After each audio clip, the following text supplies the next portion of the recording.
Bonjour les amis, j'espère que vous allez bien. Moi, en tout cas, ça va super bien en ce samedi. Donc du coup, juste avant d'aller prendre ma douche, je bois mon petit thé. Donc comme vous voyez, j'ai mis l'huile sur mes cheveux. Donc du coup, juste après, je vais m'en aller pour aller voir de la famille. Et après, je reviens chez moi et je vais du coup aujourd'hui dans mon immeuble chez mes voisins pour faire un petit apéro. Donc du coup, je suis invité. Donc là, ce qui va se passer, je vais aller me laver, enlever toute l'huile.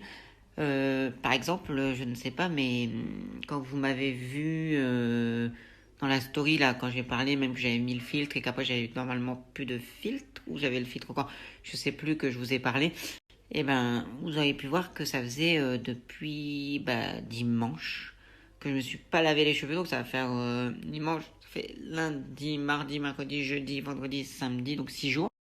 Et du coup, vous pouvez voir que mes cheveux font pas si sales que ça, font pas vraiment sales. On peut passer la main dedans et ça fait pas un effet gras ou je ne sais quoi. Donc, ce qui veut dire que si vous avez de la chance comme moi, espacer, comme je dis à chaque fois, les shampoings, ça sera un peu plus bénéfique pour vos cheveux.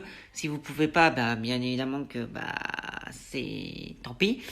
Mais sinon, vous avez l'alternative des shampoings secs. Donc, vous prenez un shampoing sec, après vous trouvez la marque qui vous convient en shampoing sec. Parce que moi là comme ça j'en ai pas à vous conseiller parce que j'en utilise pas forcément. Mais du coup utilisez sinon entre deux en fait. Vous faites votre shampoing, vous lavez au shampoing sec et vous refaites un shampoing. Comme ça évite de trop mettre des cochonneries, d'avoir le shampoing quoi. Utilisez un shampoing, essayez naturel. Après si vous prenez pas un shampoing naturel c'est pas grave non plus. Hein. On n'est pas là pour se juger. Hein. Moi la preuve le mien c'est un je crois de chez Garnier, c'est un antipelliculaire de chez Garnier, un truc qu'on trouve dans tous les supermarchés là. Je sais pas si vous connaissez celui qui dit que ça fait moins 2 degrés là, ça fait effet frais et tout. Donc ne vous inquiétez pas, je ne suis pas là pour juger ce que vous mettez sur vos cheveux. Juste d'essayer de espacer le plus possible pour pas vous laver tout le temps les cheveux et que ça abîme votre cuir chevelu. Après, mettez de temps en temps des bains d'huile, même si vous avez déjà les cheveux longs, comme ça entretient votre chevelure. Bon, après, bien évidemment, là pour l'instant, je vous propose des huiles qui vont favoriser pour la pousse et tout. Bien évidemment qu'après, une fois que j'aurai les cheveux plus longs, je pourrai vous proposer des huiles d'entretien. Donc des huiles qui vont servir à entretenir, à ce que votre cheveu soit en bonne santé. Pas forcément que pour la pousse, parce qu'une fois qu'ils sont longs, à la taille qu'on veut, on s'en fiche un peu de la pousse. Donc du coup, ça sera des huiles portées sur, bien sûr, comme je viens de vous dire, sur bien sûr le bien-être du cheveu. Donc le rendre plus fort, le rendre plus brillant, tout ça. Donc, ou des petites cures, comme là je vais vous parler du produit que j'ai pris, qu'il faut que je vous fasse la vidéo. Donc je pense que je vais la tourner demain, parce que là je suis aujourd'hui, comme je vous ai dit, je suis occupé. Donc je vais plutôt la tourner demain et elle sortira soit dans la journée ou lundi. Elle sortira quoi.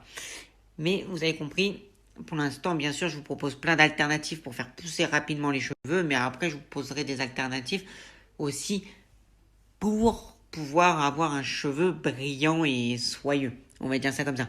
Pour avoir un cheveu en bonne santé. Donc, ne vous inquiétez pas si vous avez déjà les cheveux longs et que vous dites que ça sert à rien un peu les vidéos que je vous propose. Ne vous inquiétez pas, ça va arriver. Il faudra être patient parce que bien sûr, j'ai pas encore les cheveux. Quoique, quand on les voit là avec l'huile, on voit qu'ils ont quand même déjà bien poussé. Hein. Ils ont quand même déjà bien poussé.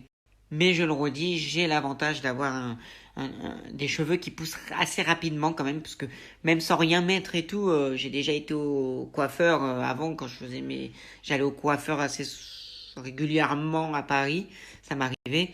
Et ben la personne elle m'a répondu, mais vous étiez venu quoi là? J'ai dit il y a 3 4 mois ça fait à peu près. Et ça avait déjà repoussé, il était étonné de la vitesse où ça repousse mes cheveux. J'ai quand même un cheveu très épais et qui repousse très vite. J'ai cette chance-là, tant mieux, parce qu'il y a des gens, ils ont les cheveux très fins. Bon bref, après c'est un tout. Hein. On a les cheveux trop fins, on les voudrait plus épais. On a les cheveux trop épais, on les voudrait moins épais parce que l'été ça tient chaud. On est jamais content. On a les cheveux frisés, on voudrait avoir les cheveux lisses. On a les cheveux lisses, on les voudrait friser. On veut des ondulations, on n'a pas d'ondulation. Vous avez compris quoi. On est des insatisfaits. Du coup, en cas de forte chaleur, je risque sûrement, en forte chaleur, d'avoir très chaud, surtout que j'ai la nuque qui transpire facilement.